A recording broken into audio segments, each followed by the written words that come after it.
There are people who believe You're there's a second recording. life. No. Yes, you are. I heard and I know, right? But it's fine.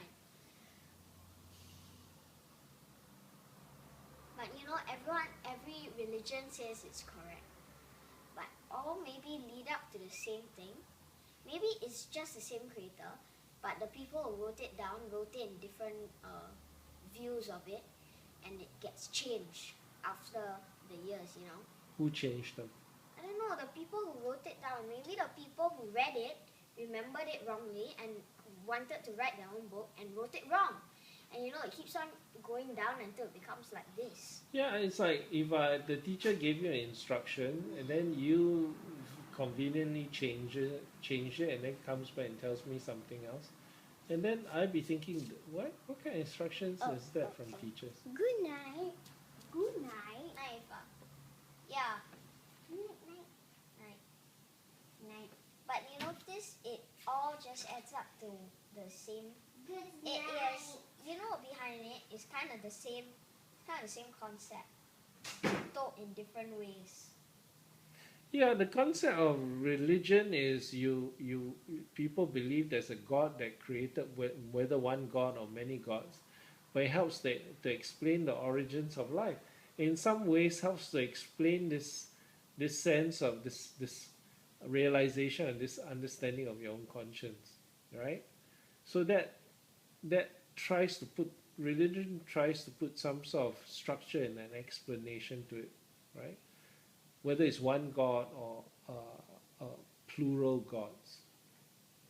But most of them preach in being good, and they have different ways of expressing that good. And the different goods, methods, and the values change. So the good from 2,000 years ago is very different from the good from 500 years ago. So you're right, it's down to human beings to interpret them, what it means, because the words could mean different things to different people at different times. And don't forget, like most religions, where their books and all, they're translated into different languages, so some of the essence of it is also lost. You know. Yeah. At the end of it, you have to develop your own point of view about life and how you want to lead your life. Okay? At the end of it, the best way to think about it is you are accountable for your own actions. You know? And you alone. So you don't get into this bad habit of blaming other people, blaming circumstances, and things happen, shit happens, and you try to make the best of it rather than shit happens like, oh no, why does it always happen to me? It happens. Unless it really always does. Yeah, unless it really always does. Then you're entitled to say that. For the majority, no, it doesn't. Doesn't. Shit happens. Deal with it, and then go on. Don't get stuck. But you're actually never getting stuck in your life. Let's say you jam up with this problem. When you think, right, you're actually moving forward, but you may succeed in this way of thinking or unsucceed, in a way. You're still moving forward even if you don't succeed. Yeah, but you're right. As long as you're doing something about it, you're moving forward. Yeah. You might not succeed, then you fail. That's okay. Then you learn from why you fail and then try again. Life is about trying and trying and trying and trying until you succeed. And learning from your mistakes. Yeah.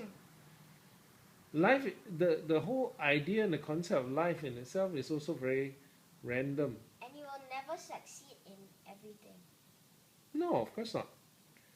You succeed some of the time, not all the time. Some successes will be big, some will be small. But life is random. Don't forget that how you were conceived and how you were born and all took a million things for it to happen before you came about. There's like so many people. Yeah, all the wrong people and that daddy went out with and dated that could have been your mother didn't end up being your mother. I bet you one of our descendants were robbers. No, not descendants.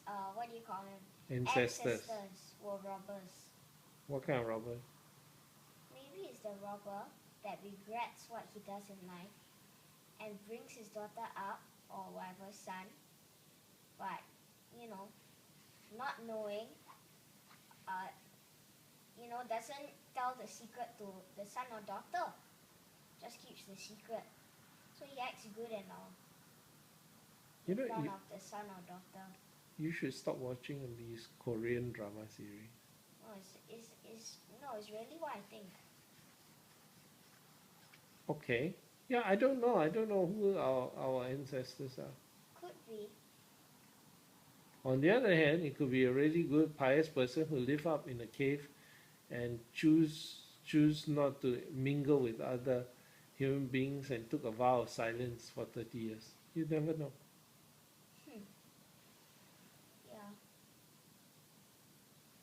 But at the end, it all comes down to the first man.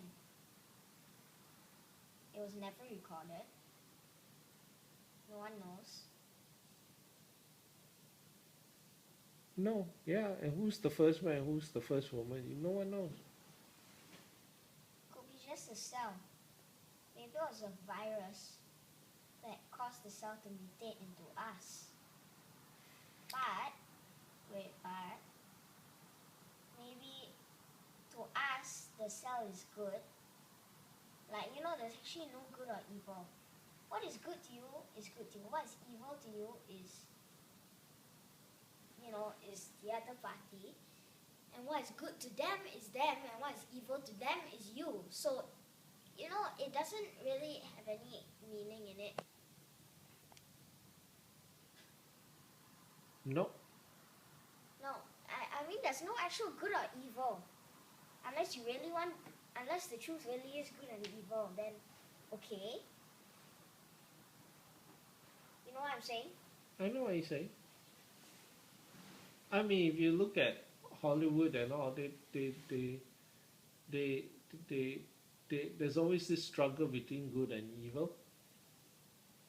You know.